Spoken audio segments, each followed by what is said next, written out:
music, Jimmy. It's incredible stuff. It really is. Oh, great. Thank you.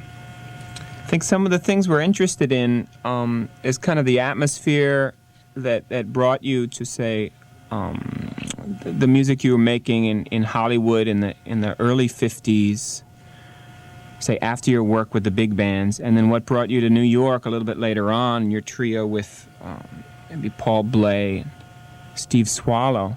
Could you speak a little bit about the atmosphere on the West Coast? Yes. It all started to mount with the Gene Rowland band, with Stan Getz and Zoot Sims, Herbie Stewart, and myself, the four tenors. Mm-hmm. And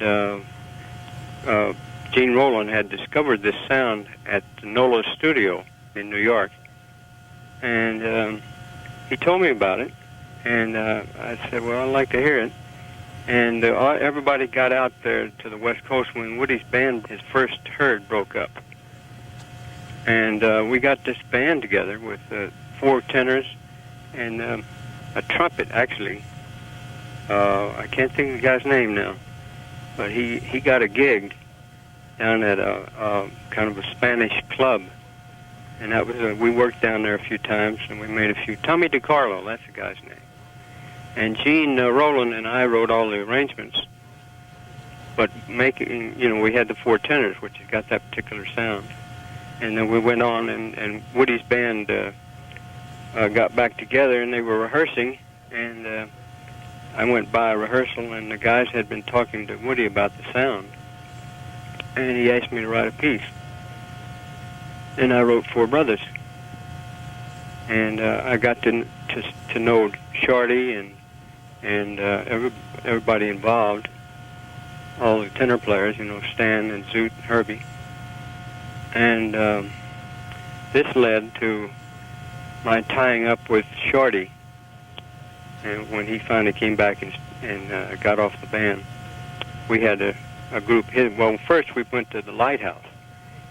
I can't go through all of this. Yeah, there's a lot to go through. You don't have to go through in detail, but... Well, we are interested in how you departed from kind of the more kind of post-bop West Coast scene into the more experimental works that you did with your quartet and the Jimmy Giuffre Three. It seems from the chronology of the discography that some of this stuff must have been going on simultaneously. Yes. Well, the biggest thing is that I started studying composition, mainly counterpoint, with Dr. Wesley LaViolette. I started as soon as I got out to Los Angeles after getting out of the Army. I went to college in USC for one semester. I had graduated from North Texas. And I found that they gave me this examination to see how advanced a musician I was. And I ended up in Harmony 2. But I just didn't remember all the terminology. Mm-hmm. And I sat there and drummed my fingers because I actually, as soon as the teacher would start to discuss the situation, I knew everything he was talking about because I had been through it. So I heard some music by some guys that studied with Dr. LaViolette. And I asked them about it, and they explained that... actually, I asked one of them... Scott Seeley was his name. I asked him how he voiced his chords. They sounded different. He said, I don't voice. I write by line. And it was a surprise to me. But I talked with LaViolette, and he was a great presence. Big, tall, gray-haired gentleman. And we started studying, and I gave up the academic piece of paper. And he led me into a more individual, original dimension of music, mainly constructed by lines. That's really audible in some of that material. Well, certainly when you get into, say, the Tangents in Jazz record, and then later with the Jimmy Giuffre Three, you hear that really at work. In particular, the Bob Brookmeyer, Jim Hall trio, which I thought was really an incredible group. Can you speak a little bit about how you approached putting that group together? Was that like something you really consciously worked out, or was it just availability of musicians? Well, the problem with that trio to begin with was that it was no drums, and the tempo had to be way up on top. And but that was a problem you were setting for yourself, right? yes. Well, what happened is I heard this piece by Debussy, Sonata for Harp, Flute, and Viola. You probably heard it. Mm-hmm. Mm-hmm. And it had a profound influence on me. I just really was taken aback by it. What was it about the piece that impressed you? It just had a quality that I was very sympathetic with. The intervals and the clarity. Mm-hmm. But what happened is this, that, you know, in New York and Los Angeles, there's a lot of work for rhythm sections. And so it's pretty hard to get a very good drummer to go out on the road for you. The first trip that you might have. Right. Like I made those albums, the Jimmy Giuffre album and the Tangents in Jazz album. And took about 2 years before I got an agent that was interested enough to give me some work. So we got the Village Vanguard and some places to get us across the country. First of all, I wanted a drummer who would play very softly if needed, and would blend and listen very carefully and not be afraid to take a rest here and there, instead of not dominating music. Yes. And so that's been my policy all along, is to not have anybody, including myself, dominate the group. Back and forth, throw the ball back and forth. Mm-hmm. And the tradition in bop drumming was, you know, pretty strong drums. Yes. And I wanted to try, after hearing this trio, without any drums, without even any bass, I just was in space there, and I started making use of some of these things that La Violette was showing me, and having heard this record. It's nothing new for classical music, you know. They very seldom have an accompanying instrument. It's all up in there, and you can hear all the lines. Mm-hmm. And I was tired of not hearing the lines in myself. So I began experimenting with the rhythm section. And I had this group with Jack Sheldon, Ralph Pena, and Artie Anton. Made this record, the Tangents in Jazz. Right. That was the group I was going to have, but by the time I got a gig, Jack Sheldon already had another gig with another band. And I had gotten to know Jim Hall pretty well, and he was about to leave Chico Hamilton. So I invited him over to my place, and we got together, and then Ralph Pena was used to my antics anyway.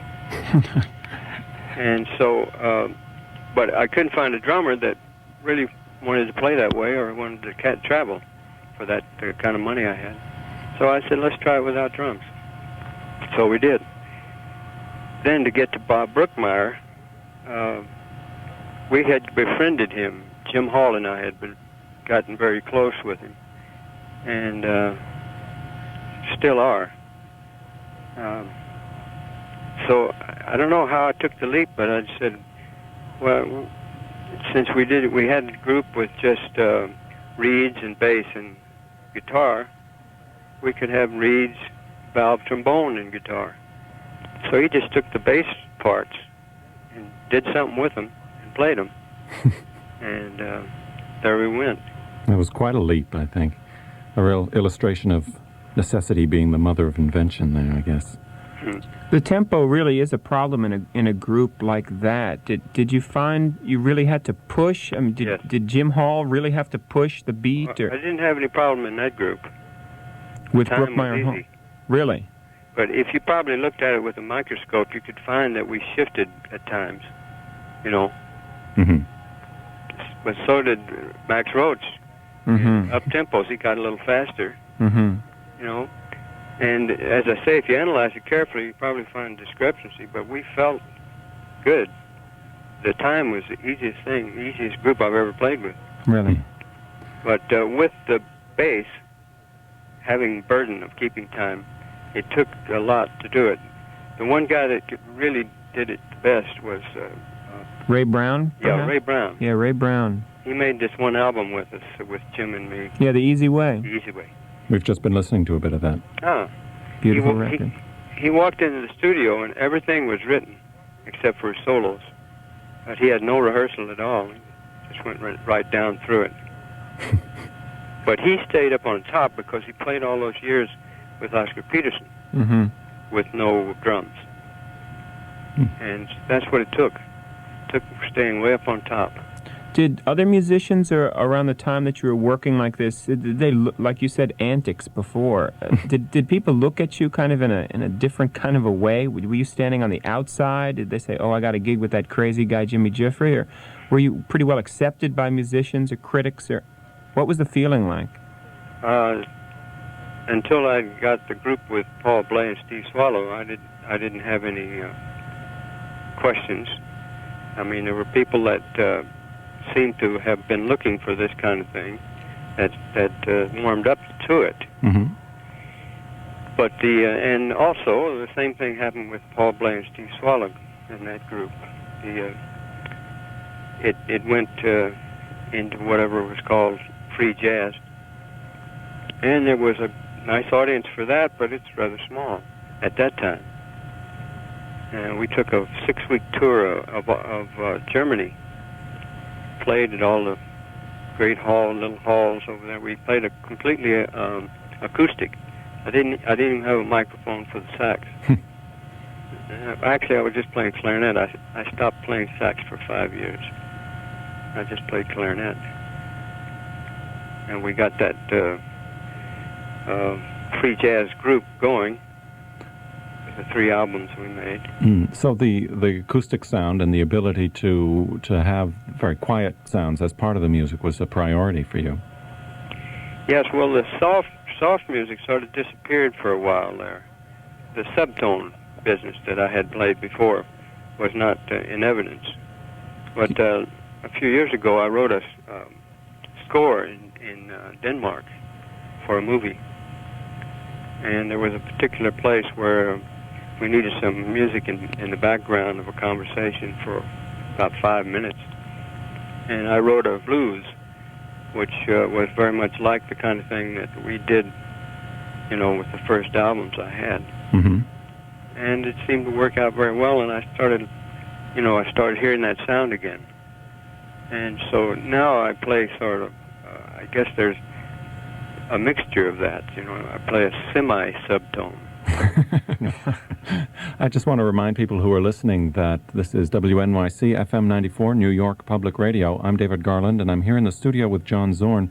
We're talking with Jimmy Giuffre, whose music we are focusing in on this afternoon until 5 o'clock. I wonder if you had any contact when you moved to New York, or even on the West Coast, with some of the musicians that were working with Lenny Tristano or around that so-called school, Konitz or Konitz. Warren Marsh. And Warren Marsh, yes. I played in a band for a while with Warren and myself, and it was about an octet or something. And he was the out one at that point. Warren was? Yes. Yeah, he was out. And then I later on I got this contract with Verve Records, and I was asked to produce some records. And I did 2 albums with Lee Konitz, which I wrote all the music. Right, we have those here, and we'll be hearing some of those later, too. Right. Warren Marsh does some incredible soloing on, I think it was the first one, Jimmy Giuffre meets Lee Konitz. Yeah, with the 5 saxes. Right, with Ted Brown as well.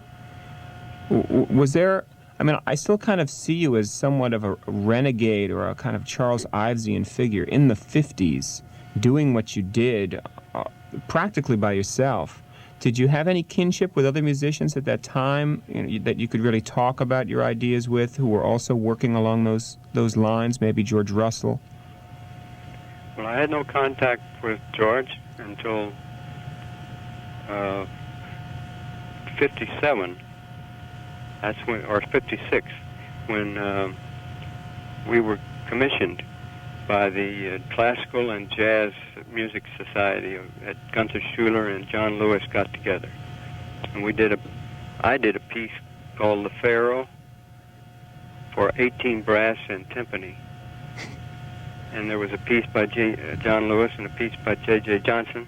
And the other side was a concerto for brass by Gunther. This was on an LP? Conducted by Metropolis. Hmm. You don't know that one? No, I don't. No. Well, it worked out very nice. He had the most fantastic brass section, including Miles Davis.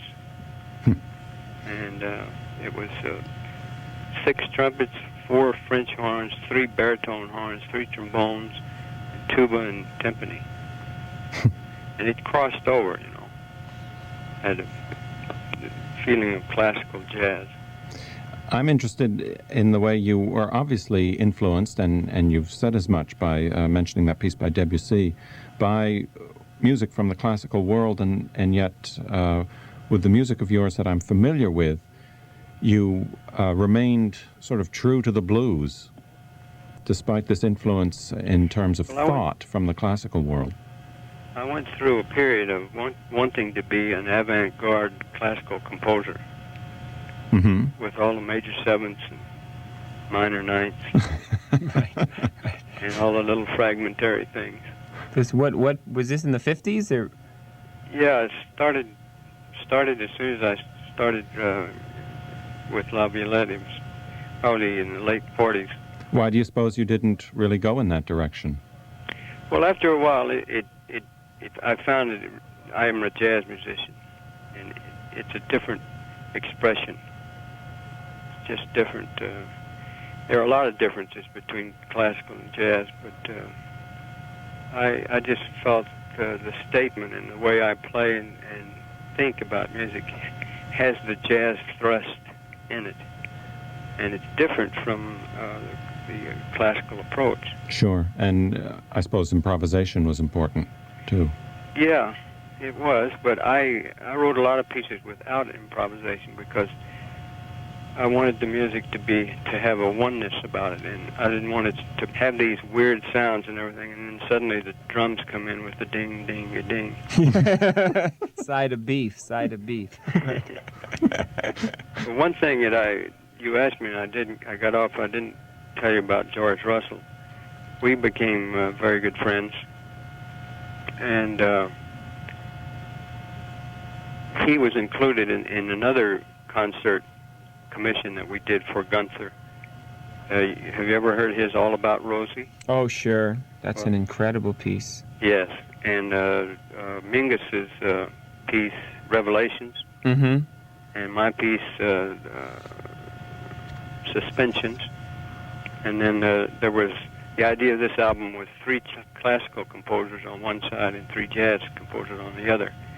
And on the classical, he had Babbitt and Harold Shapiro and Gunther. Mm-hmm. And then we had the jazz on the other side. So those were the 2 ventures into more extended work. I did one other one with a full string orchestra called Piece for Clarinet and String Orchestra. Was that released on Verve? Yes. Yeah, I think we have that too. We'll be hearing some of that as well. Yeah.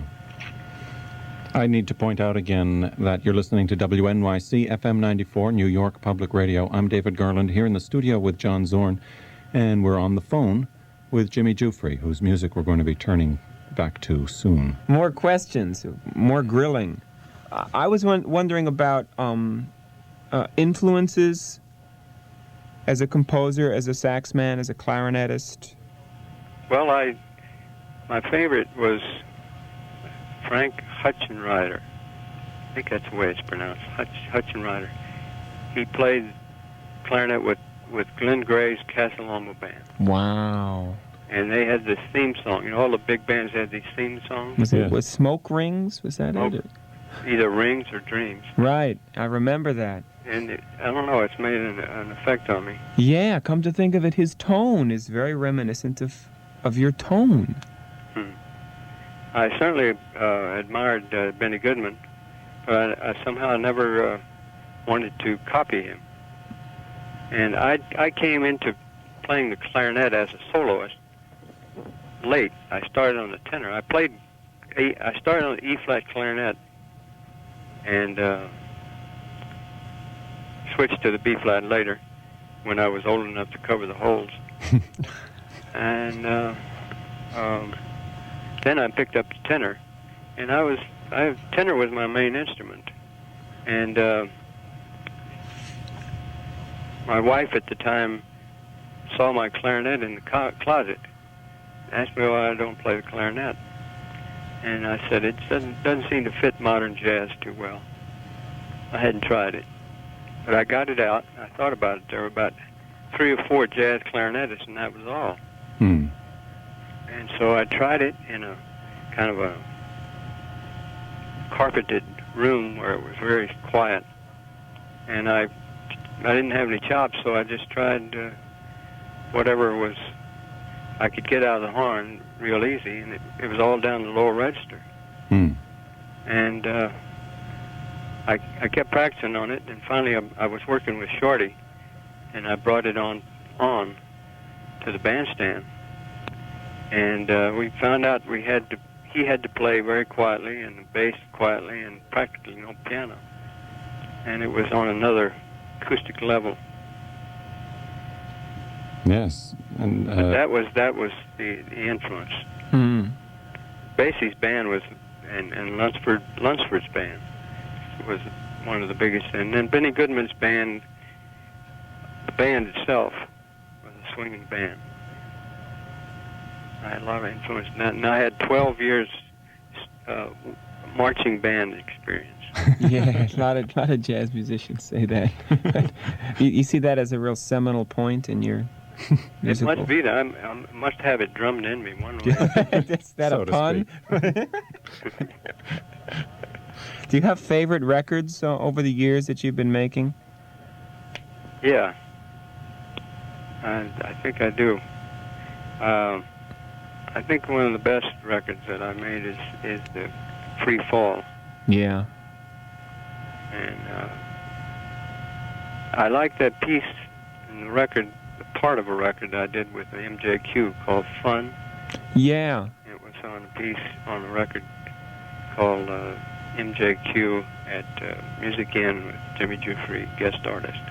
We'll get to that. You got them all. Huh? Yeah, almost. We got them. It's taken years to get them, but we got them. Well, I don't want to push this, but I myself am a little more interested in what's going on today. You have to reach it chronologically, I know. We're about ready for it now. What are you doing right now? You're doing a lot of teaching? You're working on film scores? And you have a band. Well, I have the quartet that I did the last 2 albums with on Soul Note, and the pianist, synthesizer player is Pete Levin, who was with the Gil Evans band, and the bassist is Bob Nesky, and the drummer is Randy Kay. Randy's been with me about 16 years, and Bob has been with me about 5, and Pete about 4, I guess. And we've made the 2 albums, and we're going to make another one soon, in the next few months. And that'll be on Soul Note as well? Yes. And we're just about to take off in November for a 10-day tour through Europe. I was over there before. I've got another little thing that I'm doing. It's a very fine French saxophone player, André Jean. Oh, yeah. You know him? Yeah. Well, we have made an album that's coming out, just the 2 of us. We did a performance in Paris, and they recorded it. And then we've done about 4 these little concert tours, maybe 2 or 3 concerts each tour with just he and I. He plays bass, clarinet, and tenor, and other instruments, but on these concerts with just those 2, and I play soprano and clarinet. And we wrote a few charts, but it was mostly improvisation. And so I sort of dipped back to 1961 again. Mm-hmm. Yeah. Watch out. So the group that I play now doesn't play free jazz all the time. There are places where it does, and there's a certain kind of freedom, but it's not what you call free jazz. The solo parts are a little different from what the ordinary standard approach to the situation. It's a little different. And are you still trying to achieve this sort of passing the ball back and forth? Yes, very much. Mm-hmm. Trying to give everybody in the band an interesting experience, helping them to have a platform to do it themselves. Yeah. Sounds very intellectual. Sounds pretty good, too. Not when you're playing or listening, it doesn't sound that way. All right, I think we want to get back to the music, because I've been made even more curious than I have been to hear some more. So I want to thank you, Jimmy Giuffre, very much for being on the air with us here on WNYC. And Pleasure. We'll continue to listen to your music and look forward to more. Thank you very much. Take care, Jimmy. I'll be looking for your music. All right, man. See you later. Take care. Bye. Bye.